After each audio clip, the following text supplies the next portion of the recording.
Assalamualaikum warahmatullahi wabarakatuh. Alhamdulillahi rabbil alamin. Wassalatu wassalamu ala asyrafil anbiya'i wal mursalin wa ala alihi wa sahbihi ajma'in. Qala al-syaykhu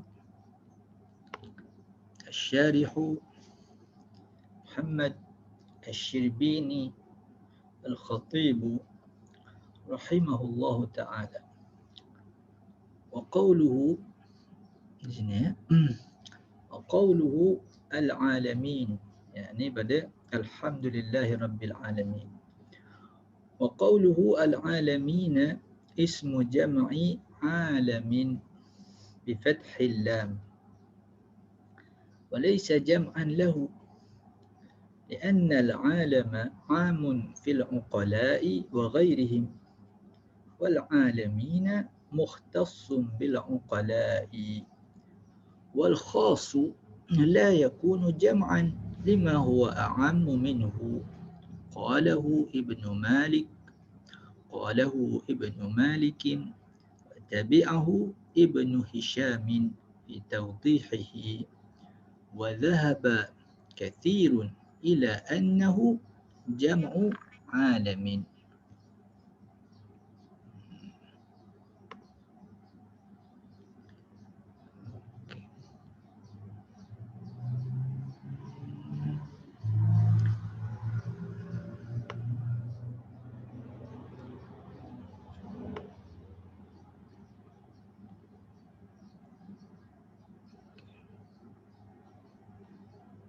Sekejap لأنه جمع عالم لأنه جمع عالم على حقيقة الجمع ثم اختلفوا في تفسير العالم الذي جمع هذا الجمع فذهب أبو الحسن إلى أنه أصناف الخلق العقلاء وغيرهم وهو ظاهر كلام الجوهري وذهب أبو عبيدة إلى أنه أصناف العقلاء فقط وهم الإنس والجن والملائكة ثم قرن بالثناء على الله تعالى الثناء على نبيه محمد صلى الله عليه وسلم بقوله وصلى الله وسلم على سيدنا محمد النبي بقوله تعالى ورفعنا لك ذكرك سورة الشرح أي لا أذكر إلا وتذكر معي كما في صحيح ابن حبان ولقول الشافعي رضي الله تعالى عنه أحب أن يقدم المرء بين يدي خطبته أي بكسر الخاء وكل أمر طلبه وغيرها حمد الله والثناء عليه والصلاة على النبي صلى الله عليه وسلم وإفراد الصلاة عن السلام مكروه كما قاله النووي في أذكاره وكذا عكسه ويحتمل أن المصنف أتى بها لفظا وأسقطها خطا ويخرج بذلك من الكراهة.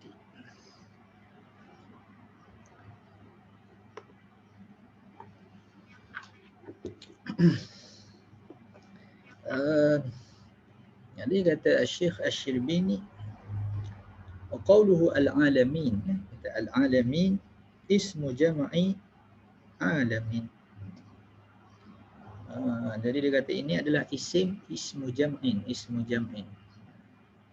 walaysa jam'an, bukan jamak.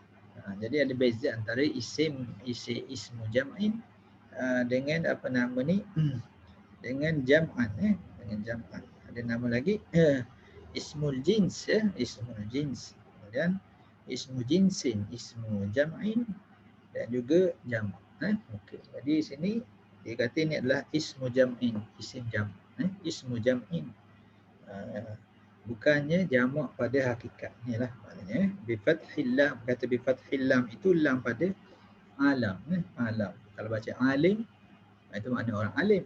Itu orang alim. Ini alam, makna apa alam? Ma siwallah. Selain daripada Allah Ta'ala maka adalah alam. Itu alam. Selain daripada Allah maka alam. Baik. Jadi walaysa jam'an lahu. Bukanlah alamin itu adalah jamak kepada perkataan alam. Maknanya dia bukan jamak muzakkar salim. Mengikut pada ta'rif jamak itu sendiri. Jamak itu maknanya ialah maknanya benda itu boleh asalnya satu, dua, tiga, empat, kemudian kita boleh campurkan dia tiga dan lebih, maka dipanggil jamak. Maknanya dia akan ada lafaz mufrad. Itu dia. Dia akan ada lafaz mufrad. Kemudian bila nak jadi jamak, maka dijamakkan dengan waw dan nun. Kerana dia itu yang berakal. Dijamakkan dengan waw dan nun. Begitu. Itu kalau kita baca al-alamun, baca al-alamin. Al-alamun itu dalam bentuk marfu'. Kalau baca al-alamin itu bentuk majrur ataupun bentuk mansub. Begitu. Jadi itu alam. Jadi itu khilaf di kalangan ahli bahasa, kalangan ahli nahwu. Cuma walaupun begitu, walaupun al-alamun kalau kita katakan dia ismu jam'in pun, itu satu pendapat. Ada satu pendapat lagi kata itu adalah jamak yang sebenar. Tetapi ikut ta'rif dia maka tidak berapa tepatlah. Tepat ni kita tengok macam mana dia terangkan. Li'anna al-alama, Syekh Asy'arbini, li'anna al-alama, kerana alam itu amun. Alam itu am, iaitu menyeluruh. Am dengan makna menyeluruh fil uqala'i wa ghairihim. Jadi masih wallah, selain daripada Allah. Jadi dia menyeluruh kepada semua benda. Sama ada al-uqala yang berakal, wa ghairihim, dan selain daripada yang berakal. Jadi ini satu daripada tafsiran al-alamin, nanti kita akan jumpa di hadapan sekejap lagi. Jadi kata alam itu dengan tidak buat jamak dia, tak jadikan alamu, tak jadikan alamin, alam itu saja lafaz mufrad. Lafaz itu lafaz mufrad. Walaupun alam itu banyak dia punya afrad dia. Jadi setengah kata itu adalah ismu al-jins. Dia pula yang kata begitu alam. Jadi alam itu maknanya dia mufrad. Kalau kita ambil dia ala haqiqati al-jam'. Jadi kerana alam itu adalah am dan mencakupi semua benda selain daripada Allah Ta'ala, maka alam lah yang berakal atau tidak berakal. Wal alamin mukhtassum bil uqala. Sedangkan al-alamun pula maknanya, jadi nanti akan jumpa makna di depan, tapi maknanya satu daripada maknanya mengikut pendapat ulama ialah khas untuk al-uqala saja, makhluk yang berakal saja. Alam keseluruhan. Alamun manusia saja yang berakal saja, manusia. Jin dan malaikat ini yang berakal saja. Yang tak berakal tak masuk dalam al-alamin, tapi dia masuk dalam al-alam. Jadi ini peliklah lafaz alam itu mufrad. Bila mufrad maknanya satu ataupun lebih sedikit lah. Al-alamu dia jamak. Maknanya dia lebih ramai daripada alam. Tapi di sini jadi terbalik. Alam mencakupi semua. Al-alamu sebahagian saja. Iaitu yang berakal saja. Alam yang berakal dan tidak berakal semua makhluk. Alamu yang berakal saja, manusia, jin dan juga malaikat. Mukhtassu bil uqala. Wal khasu la yakunu jam'an lima huwa a'ammu minhu. Dan khas, bukan makna khas dalam ilmu ilmu usul fiqh tu, makna khas di sini maknanya yang yang boleh kita kecualikan daripada banyak itu, daripada banyak itu. Takhsis ni maknanya kita boleh buang sikit, kita boleh buang. Wal khas la yakunu jam'an lima huwa a'ammu. Yang khas maknanya manusia saja. Tak. Jadi manusia saja tidak boleh menjadi jamak kepada makna yang kata manusia saja itu ialah al-alamin itulah. Al-alamun itu tidak boleh menjadi jamak kepada lafaz yang lebih umum daripada dia. Itu dia. Lafaz yang lebih umum daripada dia adalah alam. Alam itu mencakupi semua makhluk. Al-alamu dia khusus sikit dia untuk manusia. Macam mana al-alami? Ya, dia boleh jadi jamak, sedangkan mufrad ni lebih luas. Itulah makna yang nak disebutkan di sini ya, lima huwa a'ammu minhu. Qalahu Ibnu Malik, itulah yang disebut oleh Ibnu Malik. Pendapat oleh Ibnu Malik. Sahibu Alfiyah lah, Alfiyah Ibnu Malik.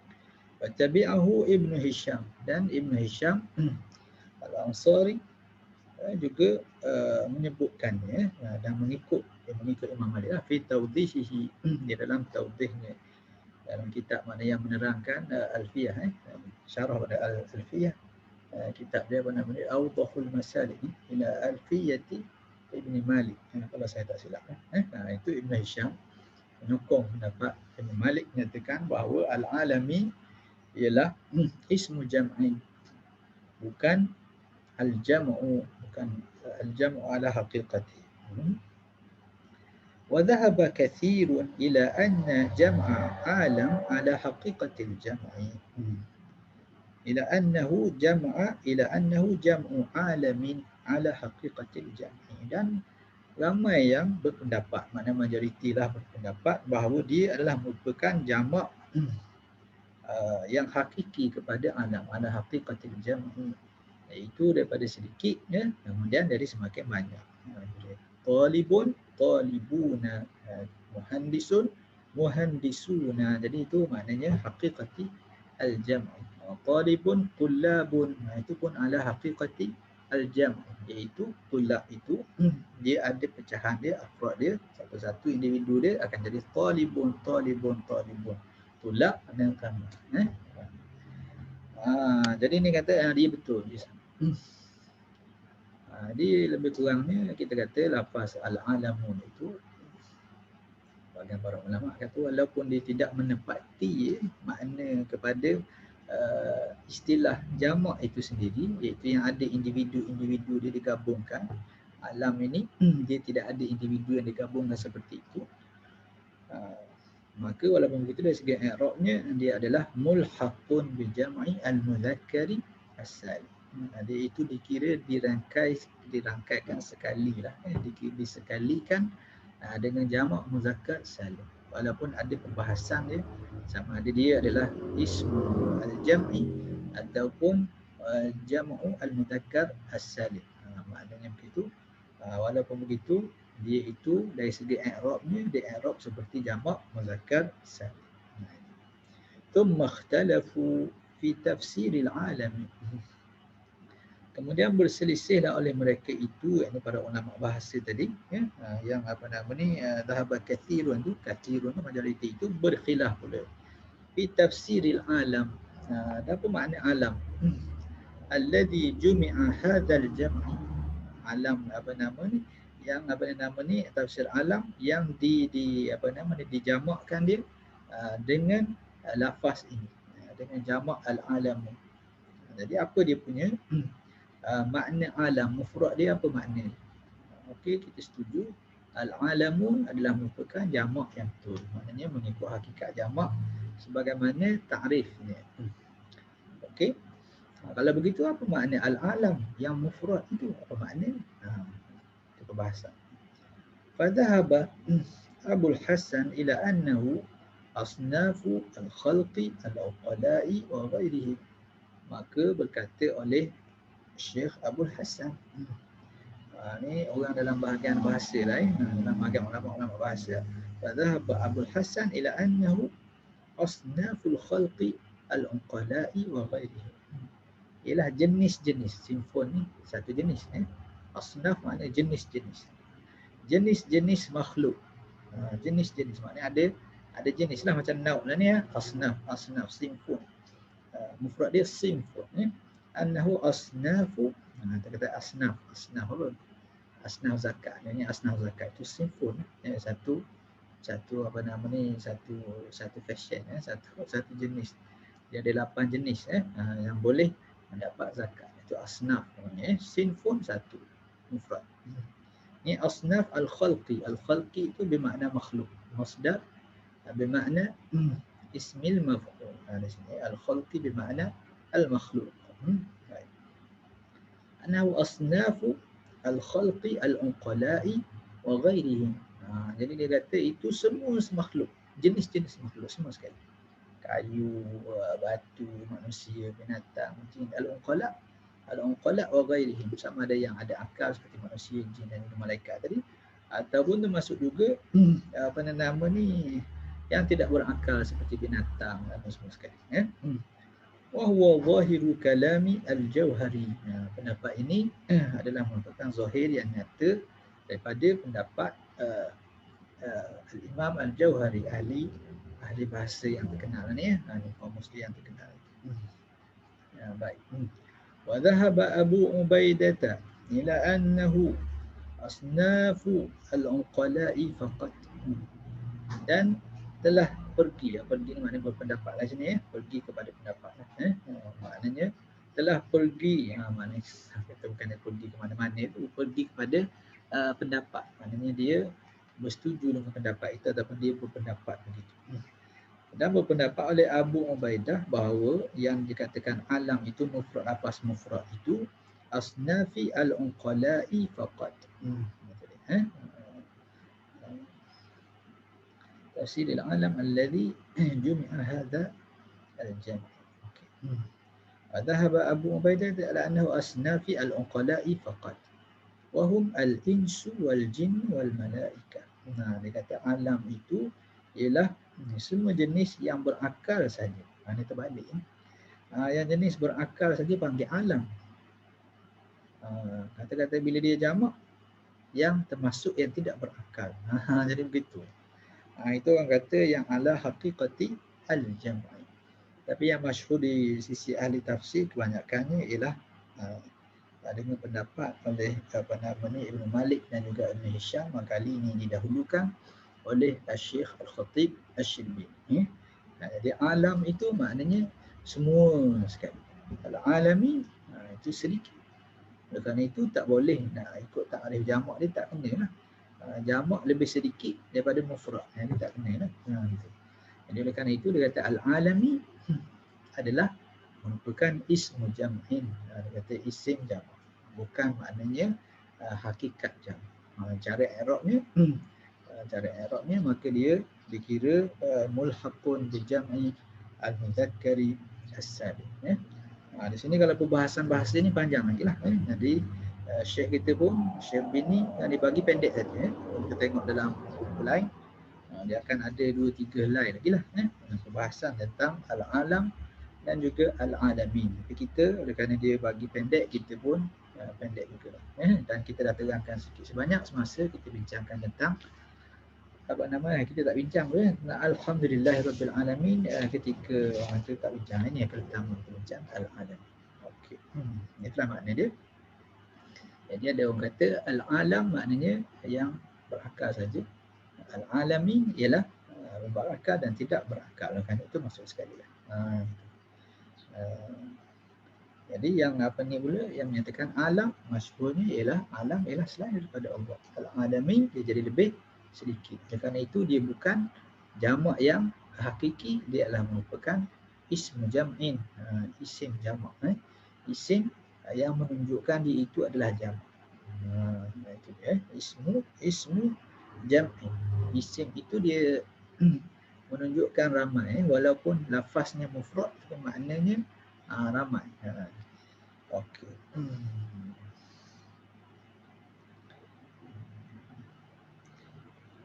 Isim mufrad, isim mufrad, tapi menunjukkan makna ramai. Seperti apa lagi contoh? Kita kata macam qaumun, ismu jam'in, qaum, satu kaum, walaupun dia mufrad lafaznya qaumun, tapi dia banyak. Kita tak boleh panggil kaum untuk seorang, tak boleh. Dia ramai, maknanya adalah individu-individu dia. Itu perbahasan ni lah tentang ismu jam'in jam'un, satu jam'un haqiqiyun, kemudian ismu jam'in, ini ada ismu jinsi. Baik. Jadi yang kita terjemah Tuhan, segala puji bagi Tuhan, alhamdulillah, segala puji bagi Allah, Rabbil alamin, Tuhan sekalian alam. Mana sekalian alam itu? Itu kata para ulama, betul lah, makna alam itu ialah selain daripada Allah. Itu semuanya adalah alam. Tetapi al-alamin macam mana? Al-alamin itu menunjukkan bahawa alam itu dia bukan dari segi perincian, ya.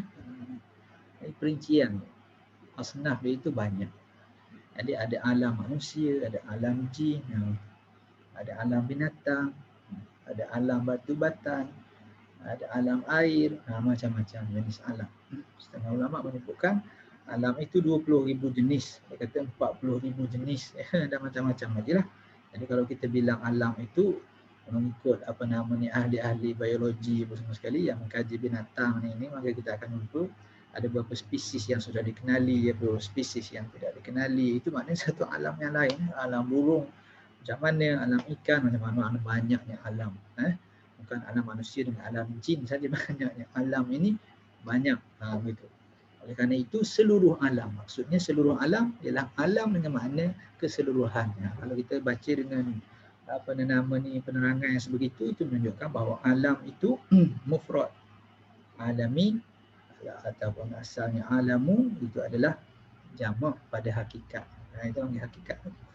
Jadi diterjemahkan segala puji bagi Allah Ta'ala, Tuhan semesta alam. Maknanya Tuhan sekalian alam. Tuhan bagi sekalian alam. Alam mana? Alam itu dipecahkan pula. Pecahkan pula alam ni, ada alam ni, ada alam ni, ada alam ni, maka kita panggil seluruh alam. Okey. Thumma panjang kalau kita bahas ni. Tak apa. Thumma qarana bitana'i 'ala Allah Ta'ala الثناء على نبيه محمد صلى الله عليه وسلم بقوله. Kemudian dia menghubungkan atau dia menyambung, kata corona itu maknanya bukan wabak corona. Ada juga orang baca corona, ini dia kata tengok dalam Quran ada sebut corona. Ini corona bukan makna nama virus corona ni. Corona ni apa ni? Maknanya yang menghubungkan, menyambung corona. Itu corona, menghubungkan. Yang ni kita lekatkan yang ni, tu corona. Corona itu maknanya bahasa Arab ni lah. Thumma corona maknanya dia mengikat atau menggabungkan. Bisana'i, menggabungkan apa? Di sini ada maf'ulun bih dia didatangkan kemudian. Itu maknanya maf'ulun bih kat mana tu duduknya? As-sana' ala nabi. Itu as-sana', itu baca baris atas. Thumma qarana bis-sana'i ala Allah Ta'ala as-sana'a ala nabiyhi Muhammadin sallallahu alaihi wasallam. Kita buat susunan biasa, maka dia akan jadi thumma qarana as-sana'a ala nabiyhi ala dia kata ala nabiyhi lah. Pasal tak ada lagi Allah di depan. Ala nabiyillah Muhammadin sallallahu alaihi wasallam bis-sana'i ala Allah Ta'ala. Boleh. Di mana-mana boleh lah. Mana-mana boleh. Tapi ini yang dibuat ni lagi cantik dari segi uslub bahasa Arab. Dan dia menghubungkan dengan memuji Allah Ta'ala itu. As-sana' mana puji, alhamdulillah, kita bahas dulu lah. Kemudian dia menghubungkan lafaz, maknanya memuji Allah Ta'ala dengan kata Alhamdulillah Rabbil Alamin itu as-sana'a ala nabiyhi Muhammadin sallallahu alaihi wasallam, dengan memuji Rasulullah sallallahu alaihi wasallam pula. Dipuji pula Rasulullah sallallahu alaihi wasallam. Baik, bila kita sebut ala nabiyhi Muhammadin sallallahu alaihi wasallam, jadi itu macam jumlah mu'taridah dengan makna doa. Bila sebut saja nama Nabi, maka kita pun berselawat ke atas Nabi Muhammad sallallahu alaihi wasallam. Sebut saja nama Allah Ta'ala, maka kita bertasbih, menyucikan dia daripada segala segala berhala dan segala benda-benda yang disyirikkan Allah Ta'ala dengan benda-benda itu. Maknanya kita mensucikan Allah Ta'ala daripada segala kekurangan dan segala makhluk yang mengaku bahawa mereka adalah Tuhan. Wal'iyadzabillah, itu kita sucikan Allah Ta'ala daripada yang demikian itu. Maka kita kata Allahu Ta'ala, Allahu Subhanahu wa Ta'ala, Allahu Jalla Jalaluhu. Itu semua lafaz tanzih, ya, dan juga tasbih. Tanzih dan juga tasbih. Daripada Nabi Muhammad SAW sebut saja nama dia, maka kita berselawat. Sallallahu alaihi wasallam. Nabi Muhammad sallallahu alaihi wasallam, mudah-mudahan Allah Ta'ala berselawat dan mengucap salam ke atas baginda Rasulullah sallallahu alaihi wasallam. Nanti dia akan terangkan dengan panjang tentang selawat dan salam. Baik. Biqaulihi qarana, tadi qarana siapa yang qarana tu? Jadi kemudian dia menyambung. Siapa yang menyambung? Fa'il mana? Mana fa'il ni? Thumma qarana bitsana'i. Mana fa'il? Maka fa'il dia ialah dhamir mustatirun. Taqdiruhu huwa ya'udu ila al-musannifi, ila al-musannif. Musannif apa? Syekh Abi Syuja'. Kemudian maknanya kalau kita terjemah, kemudian menggabungkan dengan memuji Allah Ta'ala itu dengan menggabung dengan memuji Nabi Muhammad sallallahu alaihi wasallam oleh siapa? Oleh Syekh apa nama ni? Abi Syuja'. Oleh Syekh Abu Syuja'. Kalau kita guna bahasa apa nama, bahasa Arab, dia akan jadi apa tu? Dia akan jadi marfu' lah, Abu. Abu jadi fa'il, maka marfu'. Kalau kita takdir thumma qarana asy-syaikhu Abu Syuja'in bitsana'i, tapi tak sebutlah sebab dah sebut di hadapan. Biqaulihi dengan katanya. Katanya itu siapa? Biqaulihi itu iaitu kata Abu Syuja'. Kat mana dia kata? Di dalam matan wasalla, tengok di atas. Wasallallahu ala sayyidina Muhammadin an-nabiyil ummi wa alihi wa sahbihi ajma'in. Wasallallahu, dan mudah-mudahan berselawat oleh Allah. Mudah-mudahan berselawat oleh Allah Ta'ala. Wasallama, ditambah. Itu syarat. Wasallama itu syarat. Maknanya di dalam matan tak ada wasallama. Itu pun akan dibahas. Kenapa di dalam di dalam matan tak sebut wasallama? Kenapa? Tapi di sini Syekh Asy-Syarih Khatib Asy-Syirbini ditolong tambah. Jadi kita ni kalau jumpa ada benda yang silap, kebanyakan kita ni ialah suka mencari salah dan membesar-besarkan salah yang kecil. Ada pun para ulama itu, maka mereka itu mencari jalan bagaimanakah untuk kalau ada sedikit kekurangan ataupun ada kemungkinan kesilapan, maka ditanggung dahulu. Kemungkinan maknanya begini, kemungkinan maknanya begini. Begitu. Bukan untuk menjatuhkan darjat kawan tu, bukan, tetapi untuk membela dia. Untuk membela dia dari segi kenapa dia kata begini. Dengan tidak menjatuhkan, sehingga tidak menjatuhkan darjat kemuliaan. Itu maknanya. Alangkah baik-baiknya lah pada zaman kita ni, begitu caranya kalau dibuat. Tapi ialah nak buat macam mana ya, kalau nak buat pengajian tesis dan seumpamanya. Kalau kita setuju dengan semua benda, maka tak jadilah tesis kita. Jadi kita kena ada benda yang tidak setuju dan benda yang kita kena kritik dan seumpamanya. Tapi mana-mana pun kritiklah dengan cara yang beradab. Itu cara dia. Jangan menyalahkan, salah sungguh. Contohnya dalam kitab Ihya Ulumuddin ada hadis-hadis yang dhaif. Maka dimasyhurkanlah Ihya Ulumuddin semua hadisnya dhaif. Ada hadis yang tidak ada asal. Memanglah ada juga, tapi banyak mana. Ada yang teruk lagi kata ini semua hadis maudhu'. Berapa hadis maudhu' yang ada? Apa yang dhaif dengan orang panggil untuk guna fadhailul a'mal, macam mana yang kata tak ada asal itu, ada setengah yang menjumpai asal dan seumpamanya. Jadi jangan pakai umum saja. Imam Ghazali tak tahu hadis, itu berlaku. Macam mana Imam Ghazali tak tahu hadis? Sedangkan dia adalah sahibu wajhin dalam mazhab Asy-Syafi'i. Satu wajah dia orang panggil ashabul wujud. Maknanya dia ada wajhun, dikira dalam mazhab. Pendapat dia itu dikira. Macam mana dia nak ada mujtahid dalam mazhab kalau sekiranya tak tahu hadis? Itu di dalam apa nama ni, mujtahid.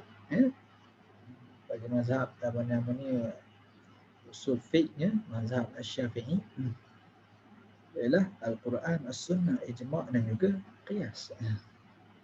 Dan adalah tambahan-tambahan yang dikhilafkan oleh Asy-Syafi'iyah. Kemudian katanya As-Sunnah itu dibahas oleh Al-Imam Al-Ghazali dalam kitab Al-Mustasfa, dibahas dengan detail, bukan orang yang tak tahu. Tetapi itulah cara kita nak beradab di dalam mengkritik para ulama ini. Kalau ada salah, ada tak lagi yang boleh. Ini bukan untuk bela yang salah ni, bukan. Tapi mungkin ada jalan yang betul. Maksudnya, kenapakah dia melalui jalan yang tidak biasa kita dengar, itu saja. Tak biasa kita dengar. Jadi ini contoh dia lah. Syekh Asy-Syafi'i dia tolong tambah. Sallallahu, dia tak sebut wasallam. Dia tolong tambah wasallam. Ala sayyidina Muhammadin nabiyyi. Ke atas sayyidina. Sayyidina itu tuan kami. Sayyid. Asal dia sayyid. Sayyidun. Kemudian dia adalah tukaran baris dia semua sekali. Tukaran huruf situ. Maka huruf waw itu ditukar menjadi huruf ya. Maka jadi sayyid. Sayyidun. Maknanya sayyidun ialah tuan. Tidak sayyid. Maknanya kalau kita kata tuan, puan. Tuan-tuan dan puan-puan. Tuan itu as-sayyid. Boleh juga makna sayyid, sayyidul qaum. Maknanya orang yang merupakan ketua kaum. Orang yang merupakan ketua kaum. Itu pun boleh juga.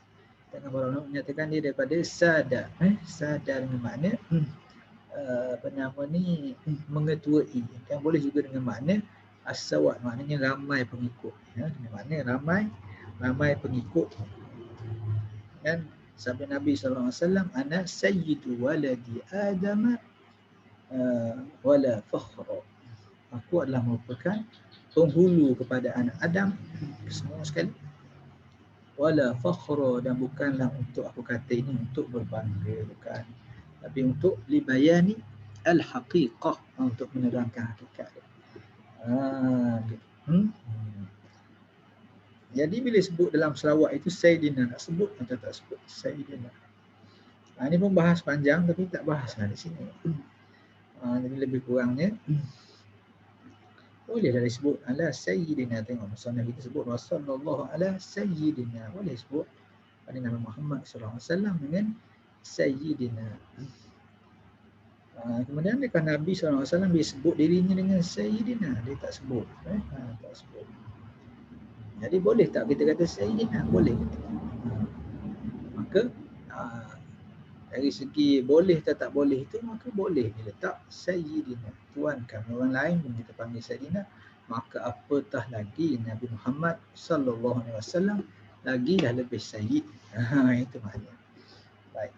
Kemudian dalam sembahyang contohnya kita membaca Allahumma salli ala Allahumma salli ala Sayyidina Muhammad dalam tahiyat. Ataupun kita baca Allahumma salli ala Muhammad. Ada Allahumma salli ala Sayyidina ke tak tambah Sayyidin. Yang ini dibahas orang sampai panjang sangat, sampai bergaduh-gaduh. Kita janganlah sampai ke tahap seperti itu. Itu perkara yang khilaf, yang ada penerangan dia sikit saja. Orang yang tambah Sayyidina itu, mereka itu kerana beradab dengan Rasulullah SAW. Maka kalau kita tuan dia, kita sendiri tuan, maka tak adalah kita kata Tuan Zakaria, tak sebut pada diri kita, tak boleh lah sebut begitu. Ada orang lain yang dia panggil, mungkin lah. Itu dia panggil tuan. Dia panggil tuan. Dia panggil yang mulia. Janganlah diri sendiri. Yang mulia, kita panggil diri kita pun. Yang mulia saya kan lah. Jadi itu maknanya tak kena lah. Jadi Nabi Muhammad dia tak sebut lah dirinya Sayyidina. Tetapi sahabat, maknanya orang lain dia akan sebut Sayyidina. Boleh sebut Sayyidina, tuan kami, boleh. Itu dia ambil lah, ada apa nama dalil-dalilnya. Perbahasan ada tak? Perbahasan. Nabi larang. Ada juga yang Nabi larang.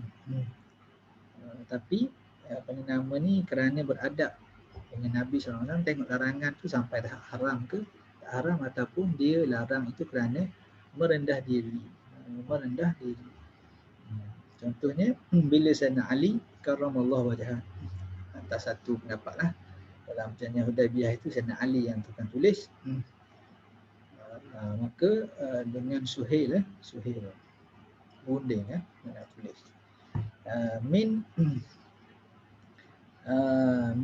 apa nama Muhammadin apa nama hadhihi nama ini sahifah ini apa nama ni perjanjian ini di antara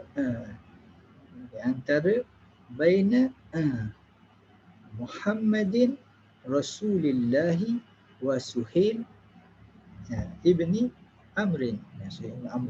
Suhail ibn Amrin baina Muhammadin Rasulillah. Maka kata Suhail, kalau aku tahu kamu tu Rasulullah, kalau aku mengaku kamu tu Rasulullah, maka aku masuk Islam lah. Pasal apa pula aku nak kata aku buat perjanjian dengan Muhammad Rasulullah? Kalau aku dah kata engkau Rasulullah, aku jadi orang Islam. Aku tak ada orang Islam. Masa tu dia tak Islam lagi lah. Adalah kisah Islam Suhail ni, Suhail bin Amr. Masa tu tak radhiyallahu anhu. Itu sahabat sahabat radhiyallahu anhu, Suhail ibnu Amr. Maka dia kata kalau aku dah terima kau jadi Rasul, maka apa aku berlawan berperang dengan kau ni, apa guna? Itu maknanya. Maka tukar. Kata Nabi SAW tukar. Muhammadun Rasulillah tukar. Maka dipadamkan baina Muhammadin. Itu saja. Wa Suhail. Jadi Muhammad Rasulullah buang kataan Rasulullah. Maka Sayyidina Ali buat macam mana? Sayyidina Ali dia tak mahu padam. Nabi suruh padam, dia tak mahu padam. Kata ni kerana kalau ikutnya yang Nabi suruh kena buat lah. Kalau ikutnya begitulah. Tapi Sayyidina Ali berpandangan itu kurang adab dengan Rasulullah SAW. Tu pula sampai tak boleh sebut dia Rasulullah. Dia kan Rasulullah yang betul. Jadi Nabi Muhammad SAW mana kata mana tempat dia sendiri yang padam. Itu menunjukkan ada setengah-setengah tempat yang dilarang oleh Nabi SAW, tapi dari segi adabnya mengutamakan adab. Jadi di sini dipanggil mengutamakan adab. Suluku tariqil adab. Salah satu daripadanya ialah kalau kita beradab dengan Rasulullah SAW dalam hadis yang tidak disebutkan Sayyidina itu, maka kita tambah padanya Sayyidina. Ada lagi lah beberapa daripadanya perbincangan tu, kita tak panjangkan. Bagi orang yang tidak menambah Sayyidina itu, maka itu ala al-ittiba'. Ittiba' maknanya kerana mengikut lafaz Nabi SAW sendiri. Jadi Nabi lafaz begitu, maka yang afdal ni ialah kita lafaz begitu. Jadi bahasnya dari segi afdal. Afdal kita tambah Sayyidina ke ataupun afdal kita tinggal Sayyidina. Jadi dalam perkara ni ketika saya belajar sekejap dengan Syekh Mustafa Bugha hafizahullah ta'ala. Jadi kita pun ada tanyalah masalah bukan kita tanya, dia terangkan tentang Sayyid, tentang panggil tambah Sayyidina ataupun tidak tambah Sayyidina. Maka dia kata kalau dalam ibadat afdalnya ialah ittiba'. Maknanya kita tak sebutlah Sayyidina itu. Tetapi di luar daripada sembahyang maka kita sebutlah Sayyidina dalam doa dan seumpamanya sebutlah. Jadi dia dengan pandangan yang begitu pendapat. Jadi saya lebih cenderung dengan pandangan dia lah. Pandangan itu maknanya dari segi ibadatnya kita tak sebutlah Sayyidina. Dah boleh tak sebut, tak apa. Boleh juga. Boleh disebut. Kata